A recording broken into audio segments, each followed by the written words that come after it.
Hello friends! Guess who completely forgot about this whole making videos thing? Everything has been awful for a variety of boring and complicated reasons, not limited to God, season 2 of Bridgerton was bad. I have not worked on any of the things that I was going to work on, so I don't have a video. And then someone on Facebook pointed out that this month, the month of April, is probably, maybe, as far as we can tell, the 40th anniversary of LARP in the UK-ish. The history of LARP is a little bit vague and fuzzy. We don't even know exactly when the first treasure trap event, which is what we're talking about when we say 40 years old, sometime this month, we don't know when that event was. But it was sometime in April 1982. Happy birthday, LARP!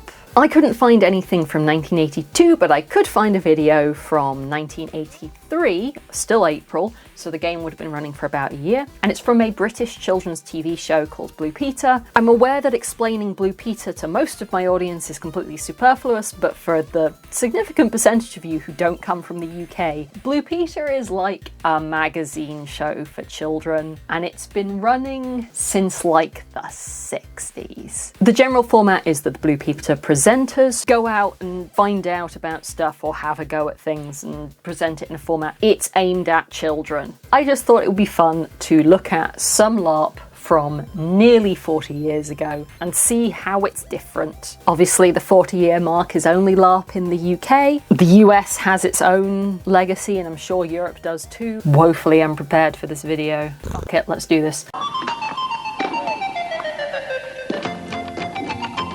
Growing up in the UK, there's the Blue Peter theme tune is like a core memory. Even when it's not the Blue Peter theme tune you remember because they remix it every so often. We drove down to meet a group of enthusiasts who meet in the dungeons of a real castle. Does anybody know which castle they were using and whether you can still hire it? Does anybody know if they were regularly using that castle? I have additional questions, not in a bad way, just can we have events there? That kind of fantasy game where you have to pit your wits against all kinds of weird and wonderful problems is becoming more and more popular. I was confused that they were fantasy games where you pit your wits against monsters and dungeons and didn't say Dungeons and Dragons, but I guess role-playing games weren't common enough that Dungeons and Dragons was a specific brand, whereas now I think people will say Dungeons and Dragons when they actually maybe mean role-playing games in general. What have we let ourselves in for? Quite sure. I mean, isn't that just the most relatable first LARP moment, showing up to a venue and just being like, what the hell is going on? We don't know what we're doing and everyone's weird. The courtyard was full of fighting men and women, and the castle guard, known as militiamen, insisted on escorting us to the organisers in the main building. I do think they're hamming stuff up a bit for the cameras. I'm pretty sure LARPers aren't stupid enough to be doing weapons practice in front of the main entrance where the cars are coming in. Having just said that, I've realised what I've said. I'm sure someone on the game team would be smart enough to tell the LARPers not to do weapons practice in front of the main entrance where cars were coming in. They explained that we were now part of a real live adventure game where people dressed up, used stage makeup and programmed a computer to plan mysterious journeys in the dungeons of the castle. The programmed a computer bit is weird, but I guess this is the 80s, and these days I guess we just use computers for everything without thinking about it. Obviously most LARPs are designed and managed from a computer, but that's not a selling point. Kind of in the same way that one of the most useful pieces of equipment you can have as a ref these days is a smartphone. It's not really clear what exactly they're doing with the computer either, but I guess it was the 80s and having a computer was exciting. Two more for the treasure trap. Thank Hello. you very much. My name's Bob Donaldson. You've come to do a dungeon? I run the place here, and Steve is setting up the dungeon at the moment for you on the computer, so I'll hand him over to you. In the nicest possible way, if you had to design the platonic ideal of two LARP game runners, it's almost funny how little it's changed. It's would you like one small anxious nerdy guy and one large anxious beardy guy, and together they run a LARP? It's obviously not strictly true anymore, but it's still more true than it should be. Actually, can I borrow you a sec? This is 1983. Mm-hmm. Do you know what kind of computer that is? Is it a VIC 120? I'm basically just trying to figure out what on earth they're doing with it. They're doing one of two things. Some are like, oh, I'll figure it out.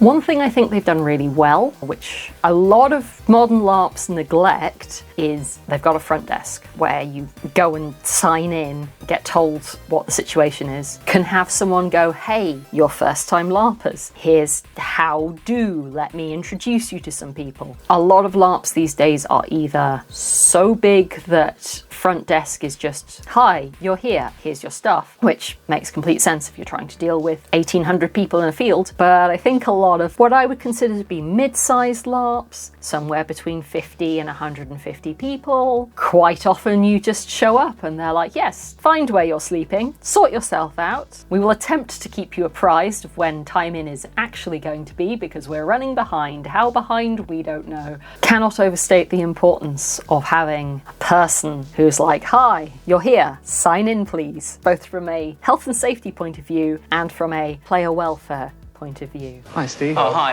I'll be your referee on the adventure. Over there's your adventuring party. So that's something that's remained pretty much unchanged for 40 years. We tend to say ref rather than referee these days. So when he says, I'm going to be your referee for this adventure, that's what we now would call a linear, which is we will take this group of people off to do a set of events in sequence that we have set up. But we still have referees and we still call them, well, we call them refs, but that's what it's short for. I'm kind of now wondering where that came from because it must be a sports reference. There's not an equivalent in tabletop role-playing games that I'm aware of. Because we do have GMs or game masters, etc., whatever you want to call the person who designed the game, the person whose brainchild it is, but increasingly they get called the head ref. I wonder where referee came from. It, like, surely it must be football. Logically, it's probably football, but also it's got to be a sport. This is the person who makes sure that you're following the rules correctly. Anyway, sidetracked. It seemed like we were in for a tough time, so we took no chances.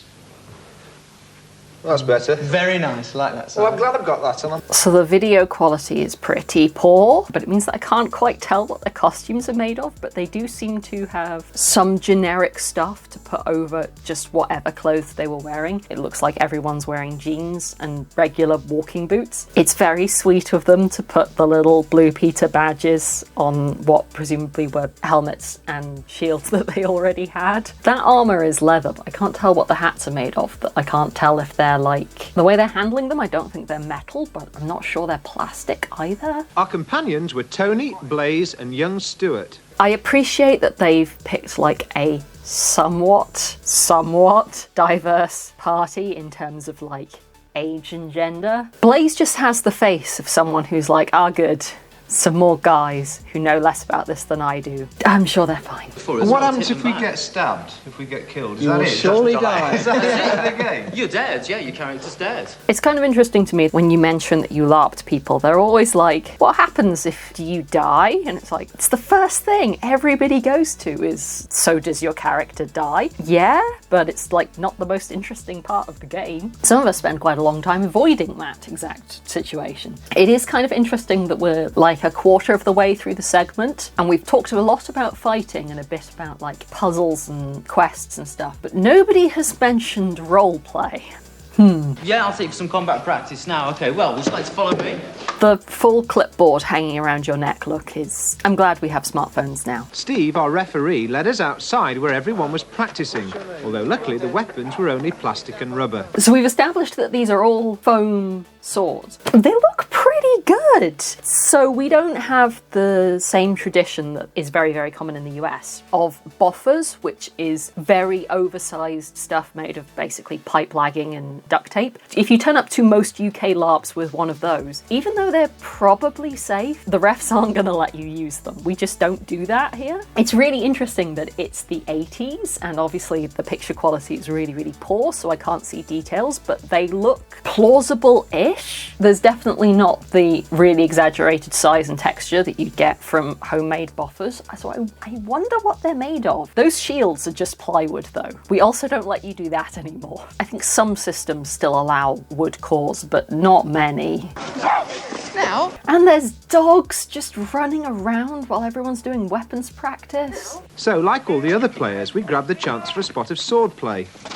Red dye is used in the battles to mark wounds from attackers' weapons. These days, you're expected to count your hits, so acknowledge that you've got smacked with a weapon, count up to however many hits you're supposed to have, and then fall over. If you're like Ash, what happens if people don't count accurately, and or what happens if people don't feel you hitting them because, you know, they're wearing plate metal? This is an ongoing problem and one that no one has a good answer to. But in the 80s, it turns out that we just coated weapons in dye so it looked like you'd been stabbed, and a ref went, "You've been stabbed too many times, you're dead now." Which is not the worst idea. I mean, it's not scalable. It means that you can't self-ref anything. You're always going to hit a point where you can't do stuff because there isn't a ref there, right? Maybe that's a feature and not a bug, and you do kick off PvP when a ref's not there, so they can't tell you you've done. I should not be trying to metagame systems from 40 years ago. And too many hits means that the referee can declare you dead and make you drop out of the game. I fought a samurai before, you know. Of course, there's a fucking samurai. I wish I could say that kind of thing was frowned upon in modern LARP, but not as much as it maybe should be. Also, in the nicest possible way, someone should have told the presenters how to fight safely and, you know, not to hit people in the head. And also, don't stab people with LARP weapons. There are stab-safe LARP weapons. I wouldn't let a beginner anywhere near them on either side. If you've never LARPed before and someone stabs you with something, you're just that little bit more likely to move with it wrong. You'd probably be fine. Probably. LARP combat is pretty safe. It's not like foolproof. Time freeze! Time freeze has remained unchanged as a system call in basically every game I've ever played. That's a bit surreal, but I guess what else do you say? Yeah, what do you want? And I have released you for the simple reason of my treasure has gone, and I would like you to return it for me. I almost feel we could learn from the days of an NPC turns up and says, "Hey, here's the problem and here's how I'd like you to solve it." It's no guarantee that LARPers would actually do that, but sometimes we overcomplicate things when we don't need to. Again, I'm not super clear on whether anyone has explained role-playing, because we haven't talked about role-playing. We're just kind of approaching this as though it's a sport with extras. Yeah, I don't know. It was all very mysterious, and as soon as we were inside, the wizard disappeared. Okay, but seriously, which castle is this, and can we still hire it? Because Although we all knew it was only a game, we were unsure of what lay ahead. I really like how he said that. One of the things that's quite hard to internalize is that the situations are fictional, but the brain chemicals are real. It's very normal to have physical reactions to what's going on like it's real, even though you know it's not. If you're walking down a darkened corridor going, "Something's going to jump out at me at any moment," it's going to feel like you're walking down a darkened corridor with something about to jump out at you at any moment, even though you know it's going to be your mates Jenny and Dave with foam swords, and it's fine. Our referee Steve followed close behind, and he wasn't giving anything away. I also love that they've called out the singular experience of going off to do a thing and then a ref just shows up and is like, "Just keep going, don't worry about it, I'll just be here." No reason.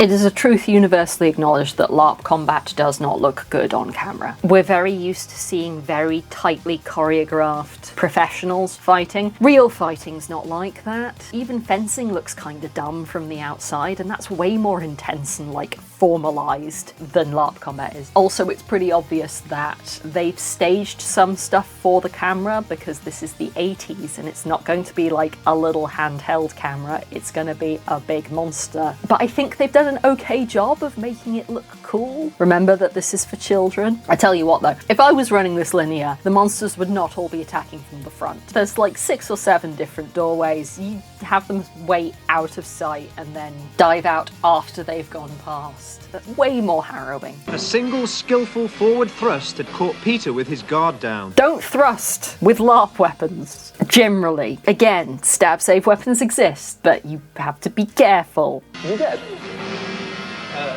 Yeah, Pete's dead. Another thing that we've moved on from, I guess, is that very few systems now will let you drop and just die. Basically because we discovered it's way worse if you can, like, gasp out some dying breaths in your friend's arms while they're powerless to stop you. Most systems now will give you some afters, whether that's people can stop you bleeding long enough for a healer to get to you, or people can have a few moments to do something dramatic before they actually die. It's a very 80s thing to just be like, oh well, you're dead now. I can't remember if we were on 1st or 2nd edition D&D by this point, but it was very much of its time.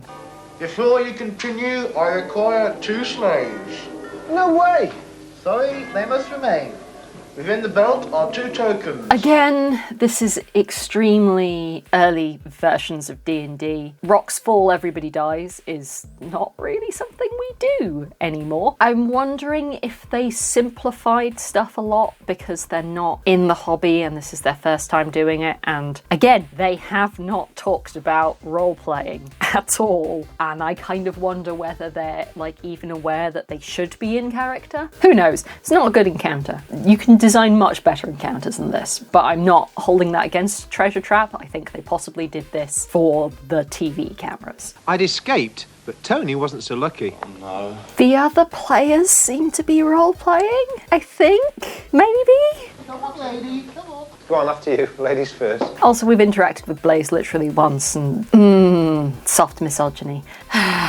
Meanwhile, I'd gone upstairs to get dressed up as an Egyptian mummy so that I could take a turn at being a monster. This is still a grand tradition of LARP. If your character dies, sometimes you'll be given the opportunity to roll up a new one. You will also quite often either be given the option or it will be your only option, which, you know, you can always choose to stop. You can always go in monster instead, which is great fun because if you've just died horribly in front of your friends and they're all distraught about it, what better way of dealing with that than coming back as a monster and murdering all of them? It's how we show we care. Okay, you take the landing. Look out! Which castle is this? That's great! No one's thrown a rock down the stairs at me yet. Fancy this, let's go. I don't fancy this, let's go. No, but we come this far. There's always one person who's like, but what if we didn't? Simon, you can't kill it. The mummy's already dead. So again, I think they have streamlined this encounter for the purposes of filming. What would happen in a modern game is that you'd go into an attack and either the ref or the monster would call something like no effect or resist. I'm wondering if they had those kind of calls back then, but they've explained it in plain words for the sake of the Blue Peter audience. I don't know. The rules of the game are that all mummies must die if shown the Egyptian cross. I wish I could say we had got better at, like, blatant cultural appropriation. Anyway.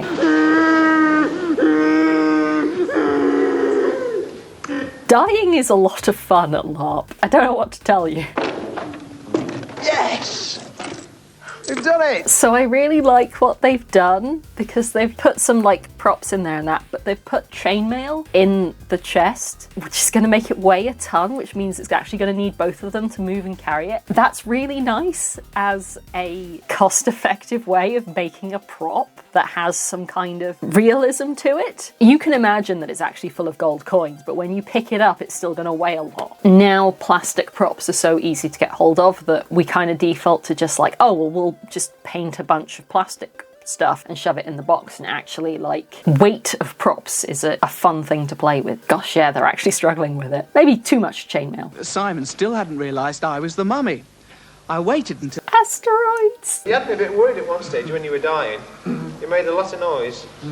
Are you always a mummy in the dungeon? No, I'm Blue Peter presenter. Having said dying is one of the most fun things that you can do, especially when it doesn't matter. People forget to tell first-time LARPers when the monsters scream horribly in pain. They don't mean it. If someone's writhing on the floor crying, they may or may not actually be hurt. Roleplay! But there were 2,000 people about in that castle, and I was the only one who didn't know Pete was the mummy all that time. 2,000 people? Firstly, I don't think there were 2,000 people there on that day. There can't have been. 2,000 people is a lot, even by modern standards. Now, obviously, at the time, Treasure Trap was the only thing around. Certainly, it wasn't the only thing around for very long. I don't know whether other spin-off systems had already started kicking off, but if they haven't, they're very soon about to. For reference, the upcoming event one of Empire, which I think is currently the biggest UK Fest LARP, presumably is getting record numbers because it hasn't happened for 2 years. I think the last announcement was that there were 1,800 people booked. That's a huge event. By LARP standards, that is enormous. I guess I'm not surprised that Treasure Trap could pull those numbers in the 80s, but I don't think they did on that specific day, somehow. That was Treasure Trap, April